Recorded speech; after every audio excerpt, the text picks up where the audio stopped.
Дархлаа. Сүүлийн үед коронавирус гарснаас хойш биеийн дархлаагаа сайжруулах тухай их яригдах болжээ. Түүнтэй холбоотой өөрийн сурч мэдснээ та бүхэнтэйгээ хуваалцъя. Биеийн дархлаагаа сайжруулах хор тавдраас урьсан сэргийлэх боломжтой бөгөөд элдв янзын ханиад томоонд өртгөнд багаснаа. Өнөөдөр та бүхэндээ маргаашаас эхлэн амьдралдаа хэрэгжүүлж болох дархлаагаа сайжруулах 3 аргыг танилцуулъя. За ингээд эхлэе.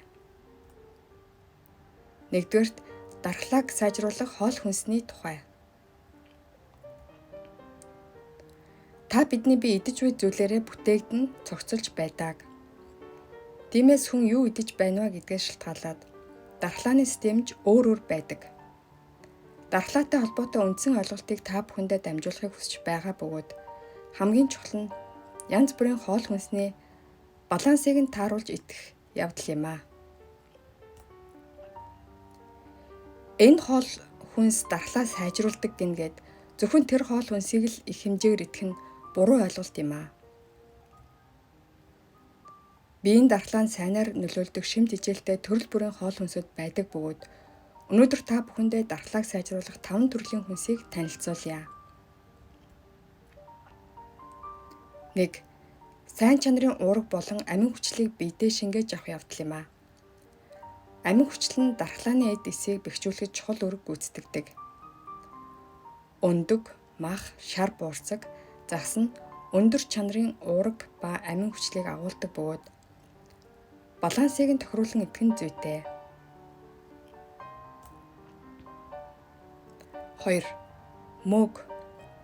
Мөгөнд бета-глюкан гэх дархлааны эд эсийг сайжруулах элемент агуулгаддаг. Хоол хүнсний зориулалттай төрөл бүрийн мөөгүүд байдаг бөгөөд аль нь ч болно. Өдөрт нэг удаа мөөгтэй хоол идэх нь сайн юм байна. 3. Далайн ургамал. Далайн байцаа их нялцгар гулсамтгай байдаг. Үүндээ тэрхүү нялцгар гулсамтгай байдал нь гэз доторх нянг цэвэрлэж гэзний үйл ажиллагааг сайжруулах үйлчилгээтэй. Хүнсэнд зориулагдсан далайн ургамлыг хоол хүнсэндээ хэрэглэж занших нь сайн юм а. 4. Идэвхтэй хүчил төрөгчийг зайлуулах нөлөө бүхий хоол хүнсийг идэх. Идэвхтэй хүчил төрөгч нь хор тавдар ба амьдралын хэм маягтай холбоотой өвчин, мөн хурдан хөшрөлтийн шалтгаан болоод байгаа нь тогтоогдоод байна. Эдгээр хүнсний ногоонууд дээрх өвчнүүдээс урьдчилан сэргийлдэг болох нь тодорхой болсон бөгөөд Америкийн хавдар судлалын үндэсний хүрээлэл нь хор тавдраас урьдчилан сэргийлэх хамгийн сайн ногоо нь саримс гэдгийг хүлээн зөвшөөрөд байна. Бүгдээрээ сайн тогтоогоод авъя.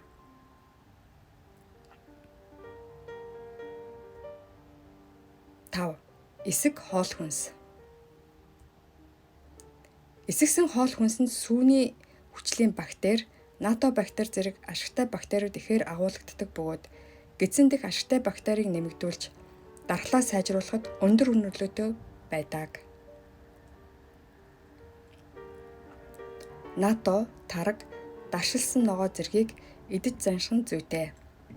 Дээр хэлсэнчлэн эдгээр хоол хүнсийг балансыг нь тохируулан идэх нь хамгийн чухал. За дархлааг сайжруулах 2 дугаар аргад нам сайн унтаж амрах нь дархлааг сайжруулдаг. Дархлааг сайжруулахад гол чухал зүйл нь мэдрэлээ тэнцвэржүүлэх явдал юм а. Унтаж амрах, ажиллахаа сайн зохицуулж, симпатик мэдрэл болон парасимпатик мэдрэлээ тэнцвэртэй байлгах нь чухал.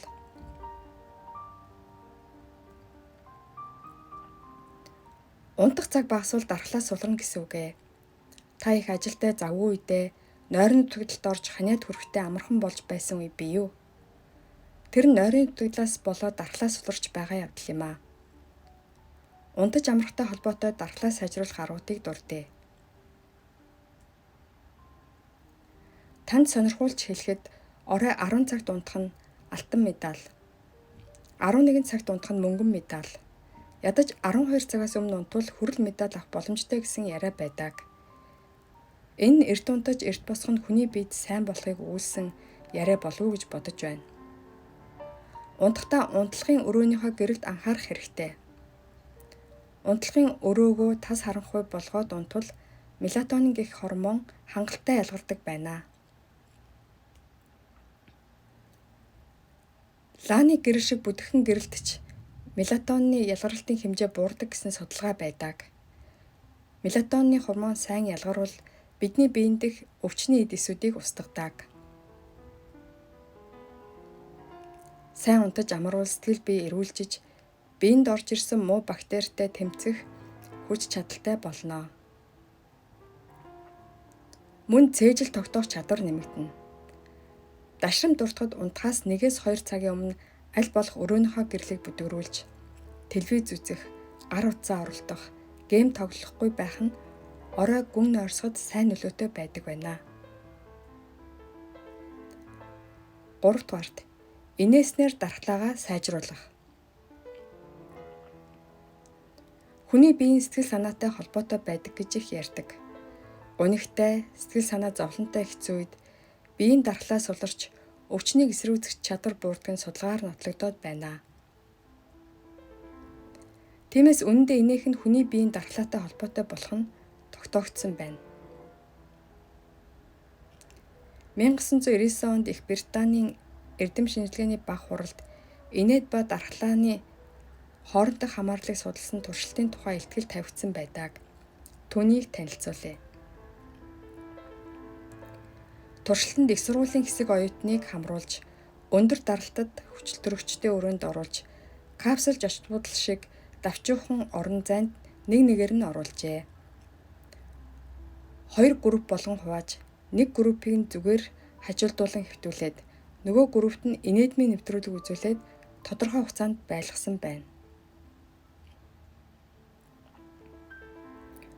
Түүний дараа туршилтанд оролцогчдын NK-ийн хэмжээг судалж үзэхэд инэдмийн нэвтрүүлэг үзсэн оюутнуудын NK-ийн хэмжээ их болсон нь тодорхой болжээ.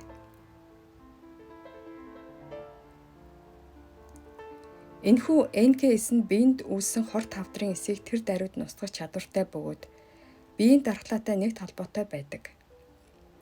NK-ийн инээх болон сэтгэлийн хөдлийн нөлөөлөлд орохдоо хурдан бөгөөд баяр баясгалантай үед идэвхждэг.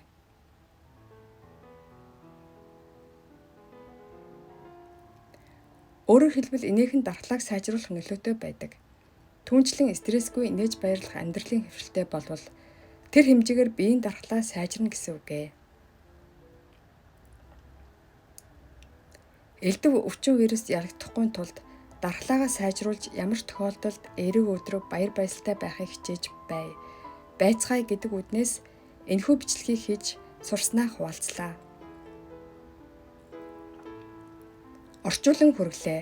Анхаарал тавьсанд баярлалаа. Хэрэгтэй хүнд нь түгээнэ үү?